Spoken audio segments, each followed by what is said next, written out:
திருப்பாவை பாடல் 29. சிற்றஞ்சிறுகாலை வந்துன்னை சேவித்துன் பொற்றா மறையடியே போற்றும் பொருள் கேளாய் பெற்றோம் மேத்துன்னும் குலத்தில் பிறந்து நீ கொற்றேவல் எங்களைக் கொள்ளாமற் போகாது இற்றைப் பறைகொள்வான் அன்று காண் கோவிந்தா எற்றைக்கும் ஏழேழ் பிறவிக்கும் உந்தன்னோடு உற்றோமே யாவோம் உனக்கேநாம் ஆட்செய்வோம் மற்றைநம் காமங்கள் மாற்றேலோர் எம்பாவாய். இதன் பொருள், கண்ணா, அதிகாலையில் உன் பொன் போன்ற தாமரை பாதங்களை வணங்க வந்திருக்கிறோம். அதற்கான காரணத்தைக் கேள்.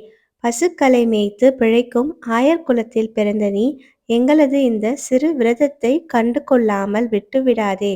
நீ தரும் சிறு பொருட்களுக்காக அணிகலன் முதலானவை இந்த விரதத்தை மேற்கொள்ளவில்லை என்றும் 7 பிறவிகளிலும் நீ எங்கள் குலத்தில் பிறக்க வேண்டும்.